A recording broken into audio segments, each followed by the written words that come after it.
আসসালামু আলাইকুম। আজকে আমরা আলোচনা করব গ্যাবি ফ্লুক্স সিরাপ নিয়ে। এটা প্রস্তুতকারক বিকন ফার্মাসিউটিক্যালস লিমিটেড। এটা generic name sodium alginate, sodium bicarbonate, calcium carbonate. এটা 200 ml বোতলের দাম 300 টাকা করে। নির্দেশনা কি জন্য গ্যাবি ফ্লুক্স সিরাপ খাওয়া হয়? পাকস্থলী অতিরিক্ত অ্যাসিডকে প্রশমিত করে, ব্যথা অস্বস্তি দূর করে, পাকস্থলী খাদ্য সামগ্রীর উপর একটি সুরক্ষান্তর তৈরি করে, বুক জ্বালাপোড়া প্রশমিত করে।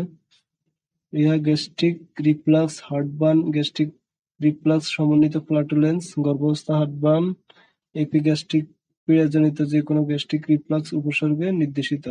এছাড়া বুক জ্বালাপোড়া গ্যাস্ট্রিকের জন্য অত্যন্ত কার্যকরী একটি সিরাপ। ফার্মাকোলজি: এরা সিস্টেমিক সার্কুলেশনের মাধ্যমে কাজ করে না।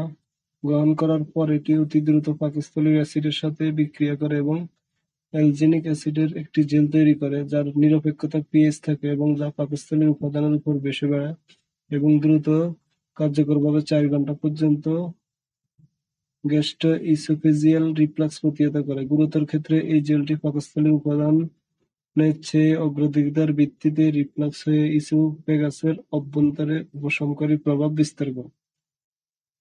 মাত্রা ও সেবন বিধি: প্রাপ্তবয়স্কদের জন্য 2 চামচ করে দিনে 3 বার দিয়ে থাকেন ডাক্তারগণ এবং খাবার পরে খেতে হবে। পার্শ্বপ্রতিক্রিয়া: ওষুধের কাঙ্ক্ষিত ফলাফল প্রাপ্তির সাথে কিন্তু পার্শ্বপ্রতিক্রিয়াও প্রদর্শিত হতে পারে, যেমন কোষ্ঠকাঠিন্য, ফ্লাটুলেন্স, পাকস্থলী খিঁচুনি অথবা ঢেকুর তোলা। এই সকল ক্ষেত্রে ডাক্তারের চিকিৎসকের পরামর্শ করতে হবে।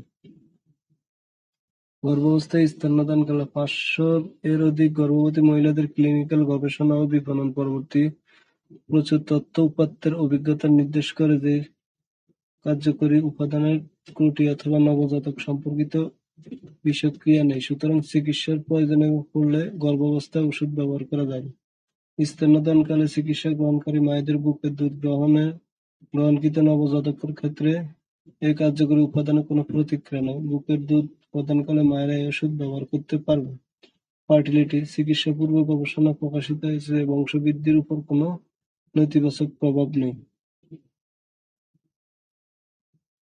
Therapeutic class: antacid. সংরক্ষণ: আলো থেকে দূরে ঠান্ডা শুষ্ক স্থানে রাখুন। 30 ডিগ্রি তাপমাত্রার নিচে রাখুন। সকল ওষুধ শিশুদের নাগালের বাইরে রাখুন। এছাড়া যে কোনো মেডিসিন ব্যবহারের পূর্বে বা খাবার পূর্বে অবশ্যই ডাক্তারের পরামর্শ নিয়ে খাবেন। ভিডিও দেখে নিজে নিজে কোনো ওষুধ খাবেন না। ধন্যবাদ।